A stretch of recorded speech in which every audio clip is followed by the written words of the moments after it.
KF-21이 공개한 실사격 영상은 단순한 무기 시험이 아니었습니다.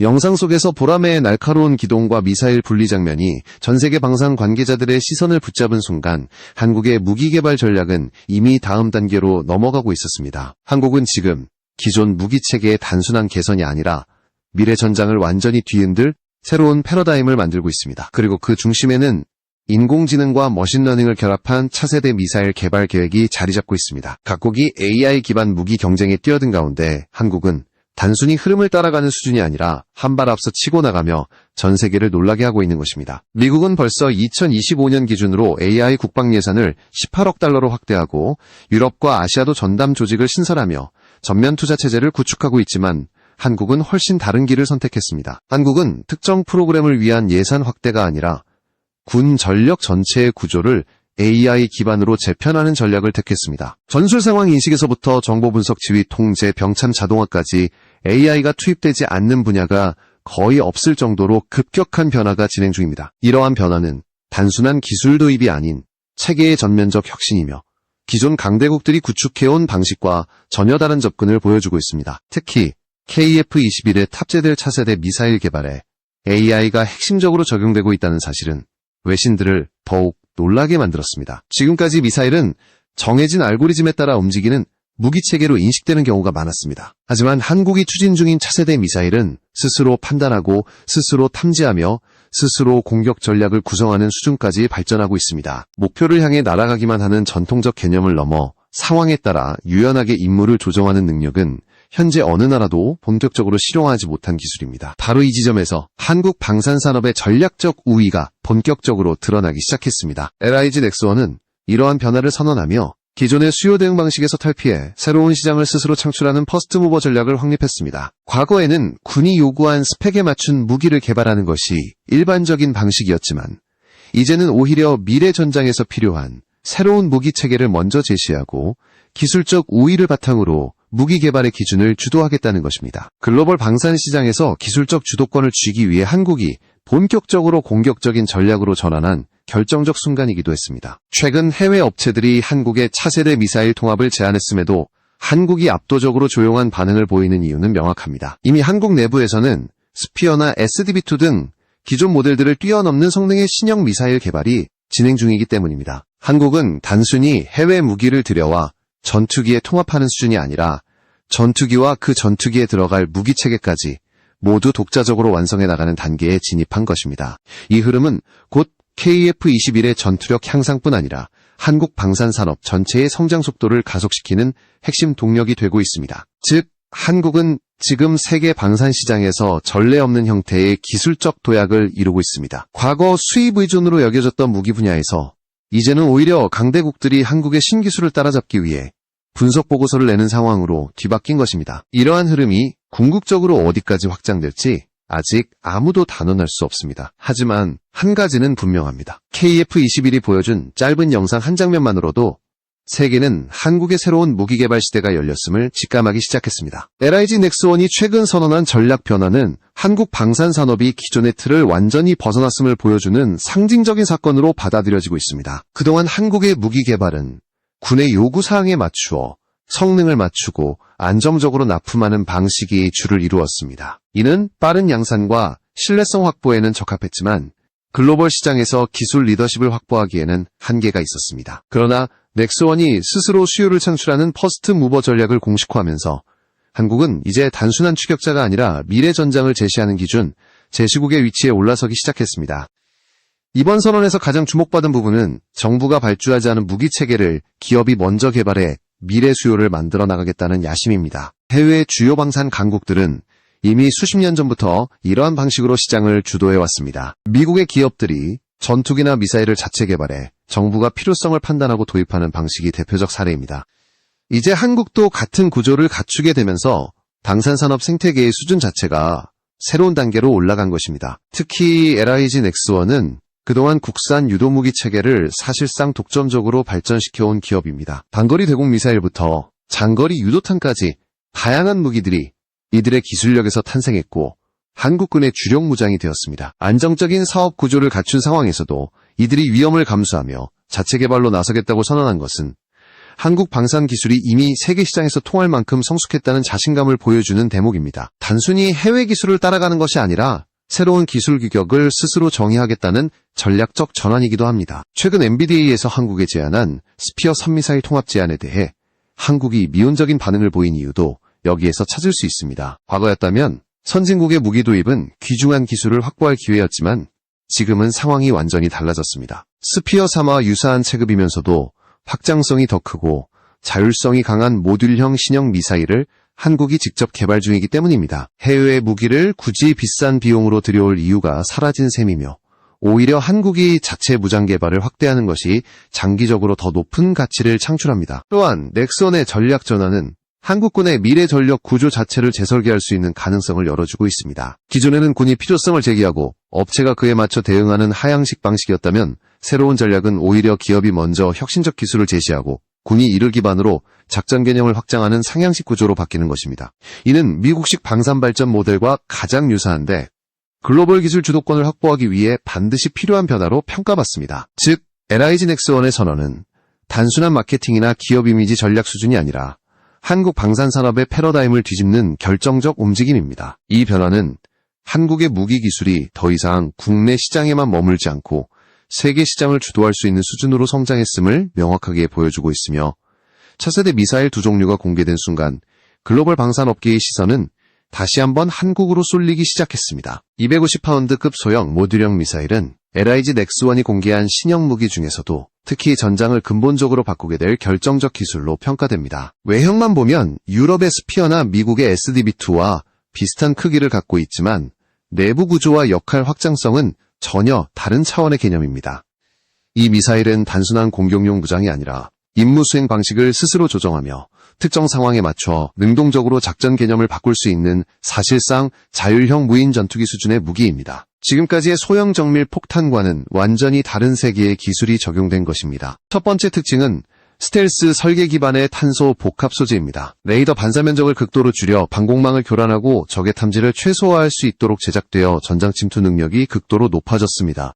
소형임에도 장거리 침투와 은밀 공격이 가능하다는 의미인데 이는 대형 스텔스 전투기에서나 가능했던 임무를 소형 미사일이 대신 수행할 수 있음을 뜻합니다. 한국이 개발 중인 무인 전력 체계와 결합된다면 공격 플랫폼의 구성이 완전히 달라질 수 있는 기술적 기반이 마련된 셈입니다. 두 번째 특징은 다양한 모듈 교환 기능입니다. 탐색기 모듈, 디코이 모듈, 전자전, 모듈 감시 정찰, 모듈 통신, 중계 모듈, 타격용 탄두 모듈 등 임무에 따라 미사일 내부 구성품을 자유롭게 바꿀 수 있습니다. 즉, 동일한 미사일 하나가 필요에 따라 정찰기가 될 수도 있고 미끼 역할을 하는 디코이가 될 수도 있으며 특정 전파를 차단하는 전자전 무기가 될 수도 있는 것입니다. 이는 기존 미사일이 목표물을 타격하는 단일 기능에 머물렀던 것과 달리 미사일이라는 개념 자체를 다목적 전술 플랫폼으로 확장한 혁신입니다. 세 번째 특징은 추진형과 활공형 두 가지 모델로 구성된다는 점입니다. 추진형 모델은 소형 엔진을 통해 고속 접근이 가능하며 활공형 모델은 탐지 위험을 줄인 채 장시간 채공할 수 있습니다. 이 두 가지를 상황에 따라 혼합 운용하면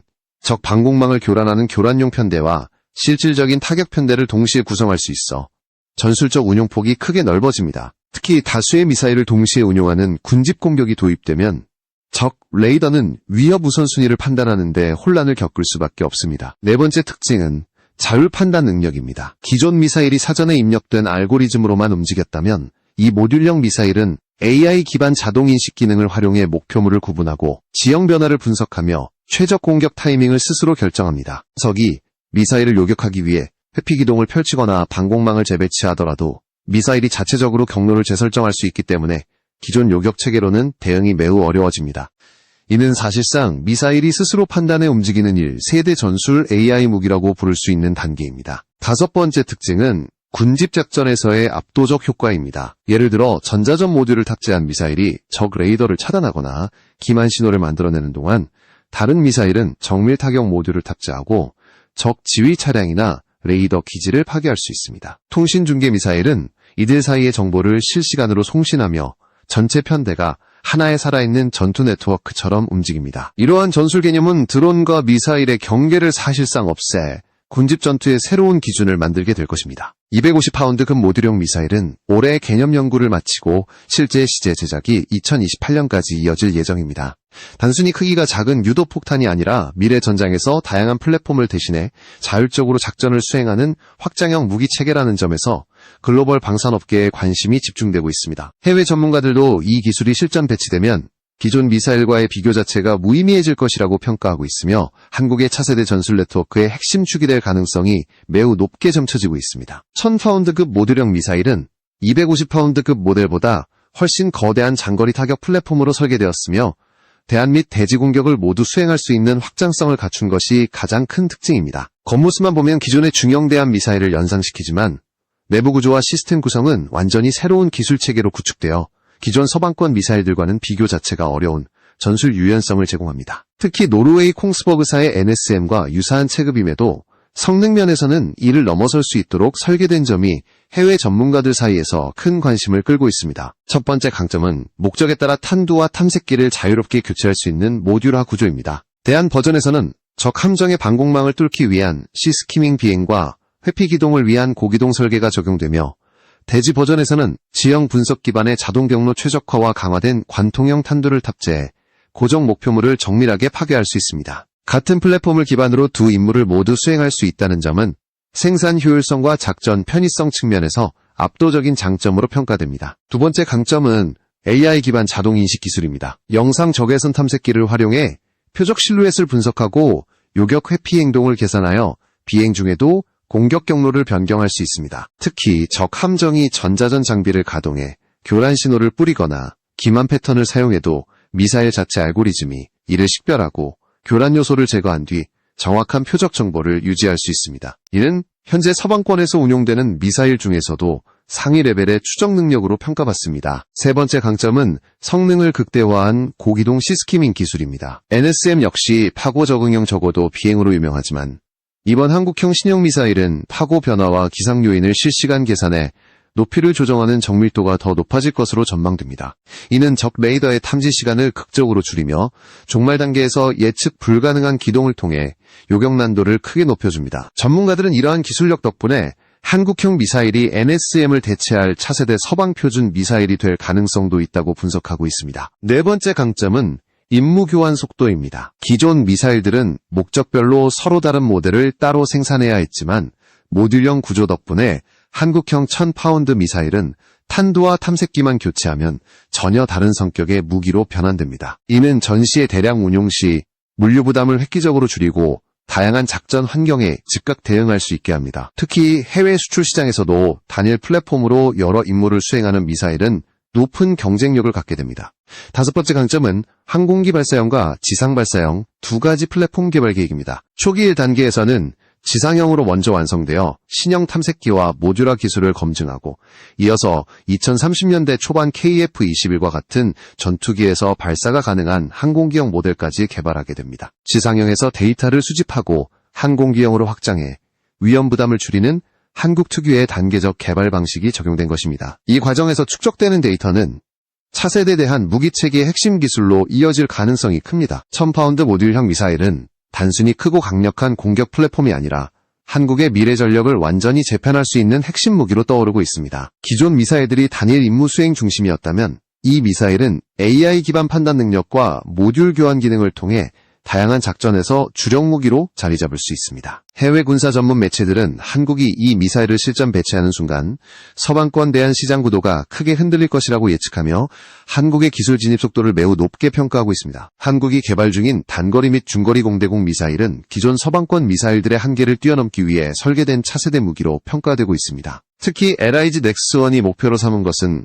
단순한 성능 향상이 아니라 미사일 자체의 기동 한계를 전면적으로 재정해야 하는 것입니다. 지금까지 세계 최고 수준으로 평가받던 단거리 공대공 미사일들도 극한 기동을 반복하면 탄체에 균열이 발생하거나 구조적 한계를 드러내는 경우가 많았습니다. 하지만 한국은 이 문제를 정면으로 돌파하기 위해 극도의 고중력 환경에서도 견딜 수 있는 신형 탄체 기술 개발에 착수했습니다. 현재 서방권에서 사용되는 대표적인 단거리 공대공 미사일들은 보통 50G 전후의 극한 기동을 감당할 수 있다고 알려져 있습니다. 이 정도 수치는 이미 급격한 회피 기동 상황에서 상당히 높은 수준의 성능을 의미하지만 반복적 고기동에서는 탄체 피로가 누적되어 구조적 파손 위험이 존재합니다. 그러나 넥스원은 100지 이상의 지속적 기동을 목표로 설정하면서 기존 미사일과는 완전히 다른 개념의 내구성 구조를 구축하고 있습니다. 반복되는 초고기동 환경을 견뎌내는 탄체는 미사일 기술의 새로운 영역으로 평가됩니다. 이러한 초고기동 미사일에 반드시 필요한 요소가 바로 추진 기술입니다. 아무리 강력한 기동성이 있어도 이를 뒷받침하는 추진력이 부족하면 기동 성능은 제한될 수밖에 없습니다. 이 때문에 넥스원은 고체 로켓 모터의 한계를 넘어서는 이중 펄스 램제트 기술을 적용하고 있습니다. 이 기술은 연료량 대비 추력을 극대화하면서 수십 킬로미터에 달하는 지속적 가속을 가능케 하여 단거리와 중거리의 경계 자체를 없애는 새로운 무기 개념을 완성하게 됩니다. 즉, 하나의 플랫폼으로 다양한 사거리를 아우르는 유연한 전술 운용이 가능해지는 것입니다. AI는 이 신형 미사일 개발에서 또 다른 핵심 요소입니다. 기존 공대공 미사일은 표적 좌표에 따라 비행 경로를 유지하며 적외선 탐색기를 기반으로 추적하는 수준이었습니다. 그러나 한국형 신형 미사일은 적 기체의 기동 패턴을 분석하고 향후 움직임을 예측하며 실시간으로 최적 요격 지점을 계산하는 능력을 갖추고 있습니다. 높은 G 환경에서도 안정적으로 유도 능력을 유지하는 신형 탐색기 기술과 결합되면 적 전투기의 회피 기동을 사실상 무력화할 수 있습니다. 또한 이 신형 미사일은 종말 단계에서 전통적인 곡선 기동이 아닌 불규칙 변칙 기동을 수행하도록 설계되고 있습니다. 기존 미사일들은 회피 경로가 예측 가능한 패턴으로 움직이기 때문에 최첨단 레이더와 방어 체계를 갖춘 전투기들은 미사일 경로를 계산해 대응하기도 했습니다. 하지만 변칙 기동을 수행하는 미사일은 비행 경로가 예측 불가능해 적 레이더 시스템이 요격 타이밍을 정확히 잡기 어렵습니다. 이는 실전에서 적 전투기의 생존성을 크게 떨어뜨리는 요소가 됩니다. 한국의 목표는 단거리와 중거리 공대공 미사일을 각각 따로 개발하는 방식에서 벗어나 하나의 플랫폼으로 모든 사거리를 대응하는 유연한 전술 무기를 만들어내는 것입니다. 이러한 개념은 기존 명칭 체계 자체를 바꿀 가능성조차 있으며 글로벌 기준을 뒤흔들 차세대 미사일 기술로 평가받습니다. 해외 전문가들은 한국이 이 신형 미사일을 실전 배치하는 순간 서방 항공전 전술의 표준이 완전히 달라질 것이라고 전망하고 있습니다. 특히 KF-21과 결합될 경우 한국 공군의 공중전 구도가 크게 변하게 됩니다. 지금까지 한국 공군은 사이드와인더, 암람 등 해외 무장을 중심으로 구성된 통상적 무장 패키지를 사용해왔습니다. 그러나 한국형 신형 미사일이 실전 배치되면 KF-21은 자체 무장만으로도 주변국 전투기들을 압박할 수 있는 독자적 전투 능력을 확보하게 됩니다. 이는 단순한 무장 교체가 아니라 한국의 공중 우세 전략을 재정의하는 결정적 전력 강화로 평가